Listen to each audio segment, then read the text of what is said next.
ಜನತೆಯ ಆಶೀರ್ವಾದ, ಕೇಂದ್ರದಲ್ಲಿ ಸಚಿವರಾಗಿದ್ದಾರೆ, ಈ ಪಾರ್ಟಿಗೆ ಶಕ್ತಿ ತುಂಬಿದ್ದಾರೆ. ರಾಷ್ಟ್ರ ಮಟ್ಟದಲ್ಲಿ ಜನತಾದಳ ರಾಷ್ಟ್ರ ಮಟ್ಟದಲ್ಲಿ ಐತೆ, ಕಾಂಗ್ರೆಸ್ ಐತಾ? ಕಾಂಗ್ರೆಸ್ ಐತೇನ್ರಿ? ಅವರ ಗೆದ್ದಿರೋ 55 ಸೀಟ್ ಇಡೀ ರಾಷ್ಟ್ರದಲ್ಲಿ. ಮೂರೇ ರಾಜ್ಯ, ಅದು ಸರ್ಕಾರ ನಡೆಸೋದು. MP ಗಳು ಎಷ್ಟವ್ರೆ? ಹಾಗಾಗಿ ಕುಮಾರಣ್ಣ ಇವತ್ತು ಗೆದ್ದು ಈ ರಾಷ್ಟ್ರಕ್ಕೆ ಒಳ್ಳೆ ಸಚಿವರಿದ್ದಾರೆ.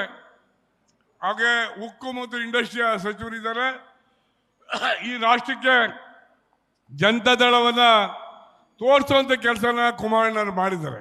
ಇವತ್ತಿನ ದಿವಸ ಅವ್ರಿಗೆ ತುಂಬ ಕೆಲಸ, ಇಡೀ ರಾಷ್ಟ್ರ ಸುತ್ತಬೇಕು.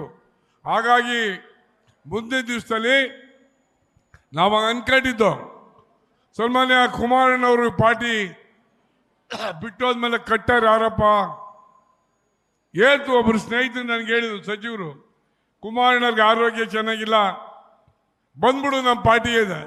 ನಾನು ಭಾಳ ಕೂಲಾಗಿ ಹೇಳಿದೆ, 28ಗೆ ನಿಮ್ಮ ಪಾರ್ಟಿ ಸಮುದ್ರದ ಮುಳುಗೋಗಿರ್ತದೆ ಕಣಪ್ಪ, ಎಲ್ಲಿ ಹುಡ್ಕೋದು ನಾನು ಬಂದು, ನಾನು ಇಲ್ಲೇ ಇರ್ತೀನಿ, ನಿಮ್ಮ ಕಾಂಗ್ರೆಸ್ ಬೇಡ ಅಂತ.